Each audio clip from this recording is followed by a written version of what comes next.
Muito bem, pessoal. Para mais uma aula aqui, a gente falando um pouquinho de fundamentos de engenharia industrial. Hoje a gente vai falar um pouquinho sobre o conceito de SMED, que é uma ferramenta, né, desenvolvida pelos japoneses também, uma filosofia japonesa, da qual nós vamos falar um pouquinho sobre a sistemática de troca rápida, né? São todas as técnicas, formas ou o trabalho, né, envolvendo a engenharia de processos de forma a gente reduzir todo e qualquer gap, toda e qualquer lacuna que haja no processo, certo? Primeiramente, e depois a gente dá agilidade, dá flexibilidade, dá uma maior adesão às tratativas do que é procedimentado e para que é executado. A função fim dessa atividade é pura e simplesmente de reduzir os takt times, né, da linha. Então, nessa apresentação, nós discutiremos estratégias e melhores práticas para a otimização de tempo de troca de ferramentas. Abordaremos também técnicas para minimizar o downtime e melhorar a eficiência operacional, certo? Então, aqui vamos falar um pouquinho da importância da otimização, certo, pessoal? A otimização do tempo de troca de ferramentas é crucial para maximizar a produtividade e reduzir custos operacionais. Por que tudo isso, pessoal? Porque quanto mais, né, produtivo eu for, certo? Mais competitivo eu serei também lá na frente, né? Porque meu custo do produto final vai ser muito mais baixo, eu vou ter um preço acessível ao mercado, o mercado vai, né, ser um chamariz pelo meu preço final, que eu vou conseguir ter a mesma margem de lucro às vezes, é, e com um preço muito mais baixo, muito mais competitivo do que os meus entrantes aí que hajam, ou já os meus concorrentes estabelecidos. Então a gente tem que sempre buscar esse custo operacional reduzido, né? E outras também atividades, como as de apoio também, que a gente vem falando nas outras aulas e também no curso de logística que a gente aplica muito, né, nessas atividades. Então, o SMED, né, ele pode ser ferramentas industriais, ela pode ser uma ferramenta dentro do escritório também, certo? A gente pode ter diversas formas. Uma atividade, né, simples que a gente pode ter dentro do escritório, até uma impressão de etiqueta, né, uma impressão de um relatório. Então, se a gente tem lá uma troca rápida, uma ferramenta, uma impressora mais rápida, tudo, a gente consegue também otimizar nesses recursos e ganhar tempo e reduzir os nossos custos operacionais. A implementação dessas estratégias eficientes pode impactar positivamente o desempenho global da produção, né? Como eu falo, ela não fica pura e simplesmente só na produção a ferramenta do SMED, né? Na logística também a gente tem, até então, né, dentro dos depósitos dentro do Brasil, as empilhadeiras elétricas ainda trabalham com a tecnologia de bateria chumbo ácido. Então, a chumbo ácido ela não tem a tecnologia como a de lítio, que tem a capacidade de reabastecimento, né, a capacidade de recarga dela muito mais rápida. Então, há necessidade de se manter 3 ou 4 baterias, certo? Para a mesma empilhadeira, e essa bateria ela vai ser trocada conforme for sendo consumida. Então tem que ter o tempo de troca rápida também, né? Então se eu não tiver uma disponível já, ou o trilho já correto, um carrinho já de troca, tudo, então a gente ganha tempo nessa velocidade na atividade logística também. Um exemplo aí, né, pessoal? Análise de processos, né? Primeiramente a gente tem que analisar, fazer o VSM, que está em. Eu vou deixar até um card aqui, existem outras aulas aí, para que a gente entenda esse conceito. E aí, o que eu falo bastante com vocês, pessoal, depois que a gente analisar, desenhar, fazer a visão macro, depois a gente vai ao detalhe, no micro das atividades, a gente vai identificando todos os riscos, todas as dificuldades, todos os processos dos quais a gente tem uma deficiência, né? Então, primeiro a gente vai trabalhar no processo de melhoria contínua para evoluir em todas as atividades e depois a gente vai dar a deficiência, a gente vai para a evolução da eficiência, de uma equipe de alto desempenho e tal, e aí vai com o conceito extrapolando a sua plenitude, certo? Então é essencial para identificar oportunidades de melhoria e a compreensão dos fluxos de trabalho é fundamental para implementar mudanças eficazes. Então, primeiramente, a gente tem que ter também a compreensão do layout de fábrica. Tá, a gente vai lá, faz toda uma análise da máquina, né, como ente isolado. Tá? A gente identificou que a gente pode melhorar na atividade, no setup, na troca de ferramenta e tal. Aí a gente torna aquela máquina extremamente rápida e extremamente eficiente. Só que daí o próximo posto de trabalho continua com a mesma ineficiência. Então todo o ganho operacional que você teve aqui, ele vai acabar só pura e simplesmente gerando estoque. Porque a próxima atividade, a próxima etapa do processo, ela continua sendo um gargalo.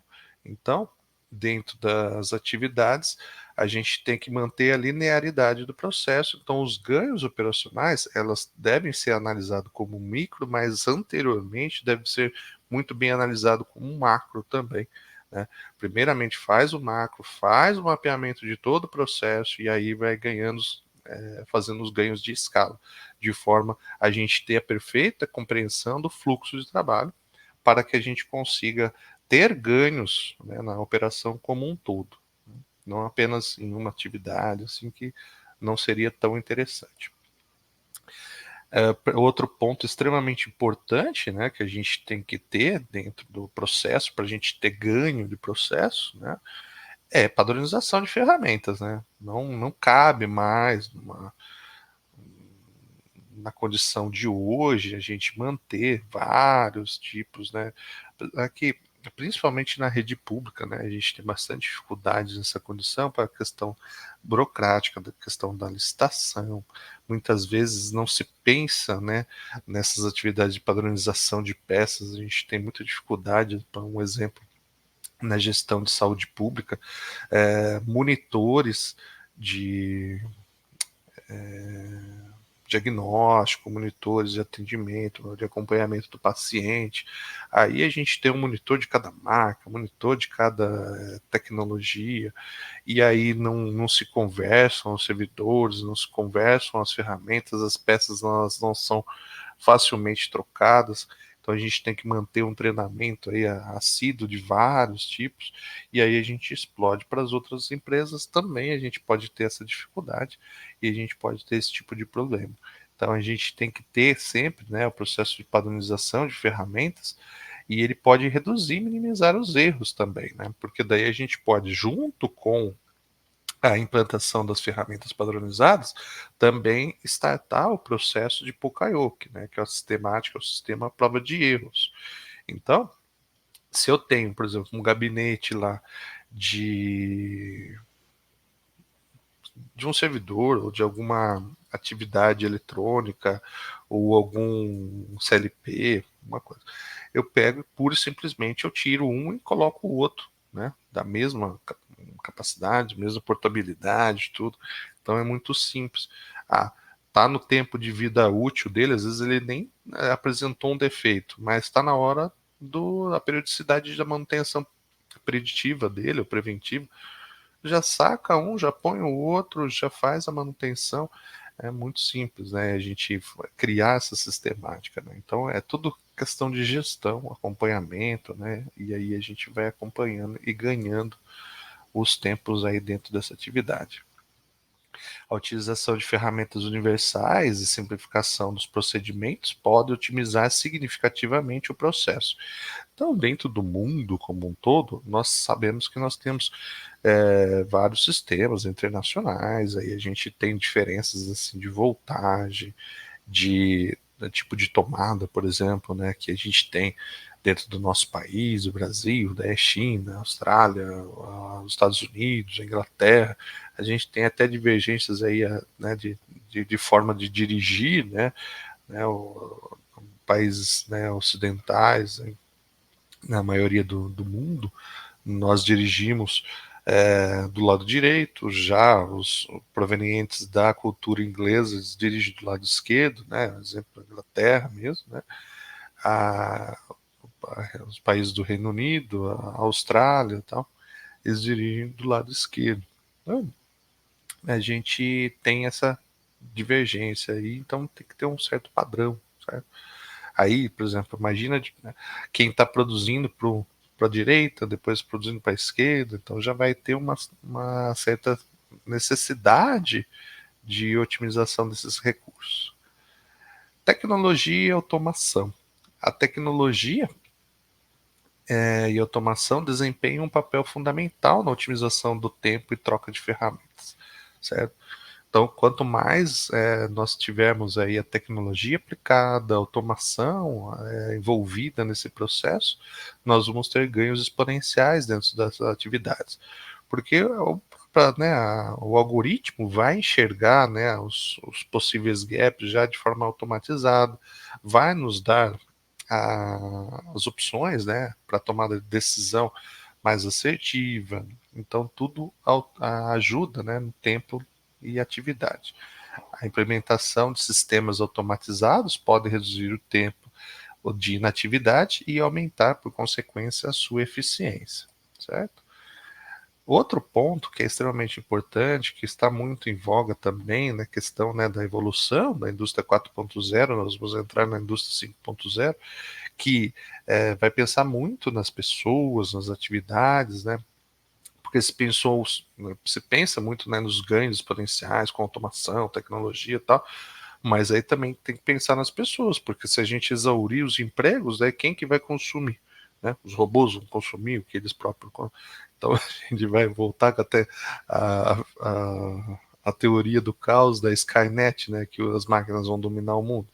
Não, né, pessoal? Então a gente tem que criar recursos também e depois, por consequência, a necessidade dos treinamentos e capacitação para que as pessoas consigam também operar toda essa questão e com a evolução dos anos, tecnologia, treinamento, capacitação, as pessoas entram numa equipe de alta performance, alto desempenho, de forma a entregar o melhor resultado cada vez mais, certo? Então, a qualificação da equipe pode impactar diretamente na eficiência profissional, operacional como um todo. O benchmarking e melhores práticas, né? Então, realizar sempre, né, pessoal? Então, benchmark a gente tem que fazer, adotar as melhores práticas da indústria, insights valiosos, então tá sempre conversando com pessoas, por exemplo, profissionais que têm a melhor logística, então conversar com esses profissionais, empresas que dão melhor resultado no logística, atividades como DHL, Mercado Livre, os Correios, então tem que ter benchmark ali envolvido, daí aprender com eles o que eles fazem de bom, o que eles não entregam o melhor resultado, as dores e dificuldades dele. Então, no canal a gente tem várias entrevistas com vários, né, gestores de vários segmentos, né, das quais eles apresentam, né, as dificuldades e dores que a gente tem dentro do universo industrial. Então, fazer um benchmarking, né, é conversar, é bater um papo. Então, às vezes um gestor de uma área que não eu estou trabalhando numa indústria automotiva, aí eu vou lá e bato papo com um profissional da indústria do sucrocoleiro. Mas ele tem diversas, né, relações exponenciais, ideias que ganho que vocês podem ter na atividade logística, na atividade de manutenção, por exemplo, que é um tipo de manutenção extremamente robusta. Então, como que se trabalha toda essa atividade e aí os ganhos que eles podem ter nessa troca de experiência, certo? Então, a gente tem bastante isso dentro da operação e dentro dos ganhos que a gente vai ter dentro da operação como um todo. Integração de sistemas, né? A integração de sistemas pode simplificar e agilizar o processo de troca de ferramentas. A harmonização de sistemas interconectados, né, pode reduzir complexidades e otimizar a eficiência operacional.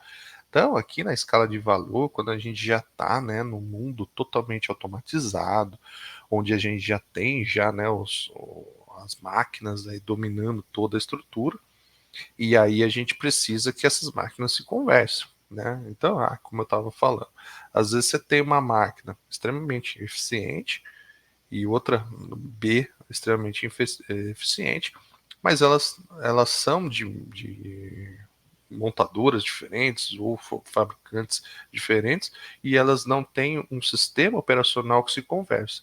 Então você vai ter uma baita dificuldade de interconexão, né? Eu trabalho, uma experiência minha, eu tinha um sistema à prova de erros, que fazia o teste de aferição de capacidade e resistência elétrica de baterias automotivas, mas ele não conversava com o nosso ERP.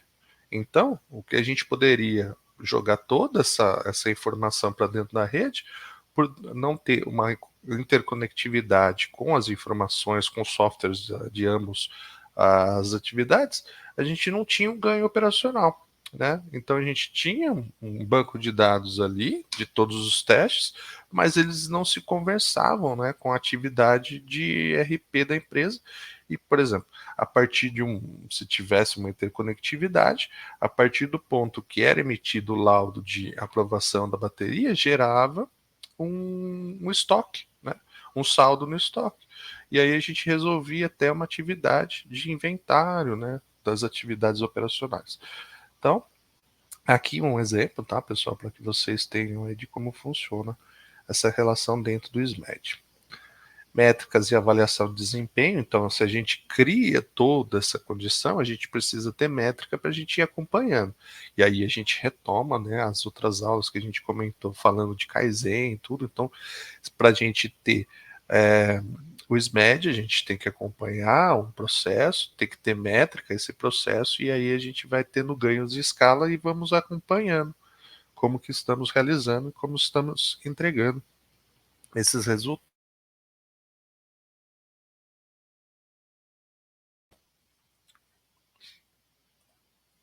Implementação e acompanhamento, então é uma filosofia, é uma mudança cultural, então a gente tem que ter um acompanhamento rigoroso e uma gestão proativa, certo? A gente está acompanhando dia a dia, né, na evolução dessa tratativa, dessa melhoria, né?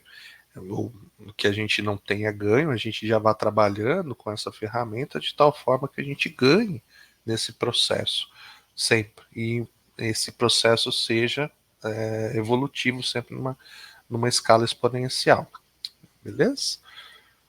Então, concluindo, né, pessoal, aqui a ideia, a otimização do tempo de troca de ferramentas é um aspecto essencial da eficiência operacional. Ao adotar estratégias eficazes e melhores práticas, as organizações podem alcançar ganhos significativos de produtividade e redução de custos. Beleza, pessoal? No finzinho aqui, eu vou deixar um videozinho aqui. Eu até tenho medo de perder monetização em virtude disso, mas acho que fica mais fácil demonstrar a evolução, né, da qual foi a troca rápida, né, um sistema da Fórmula 1. A gente vai fazer um comparativo entre a época do Senna, tal, uma troca de pneus, tal, abastecimento da época do Senna, para o que foi o recorde, né, de hoje, como que a gente tem tratado, né, essa condição de hoje dentro do mundo. Beleza? Vou mostrar aqui para vocês então.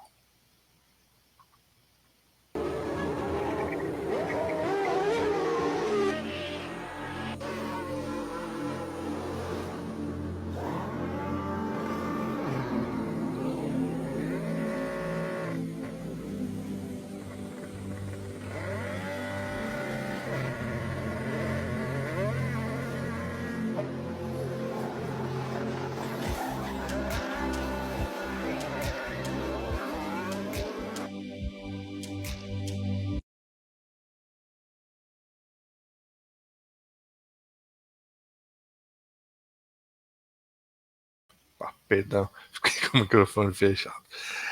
Beleza, então, galera, mais uma vez agradeço aqui a audiência e o respeito e o compromisso, né, que a gente está entregando aqui um conhecimento. E então, quem tiver dúvida, tiver algum questionamento, sugestão, seja crítica, né, positiva ou negativa, a gente quer melhorar dentro do canal aqui e evoluir. É um canal orgânico, sem nenhum investimento, né? Eu pego, sento aqui, preparo uma aula e gravo para vocês aí que estão acompanhando o canal. Então a ideia é passar o meu recado, a minha ideia, o meu conceito, e aí que vocês agreguem o máximo de valor possível aí dentro da carreira profissional e dentro do conhecimento de vocês. Qualquer dúvida, qualquer questionamento, estamos por aí. Obrigado mais uma vez pela audiência. Até uma próxima.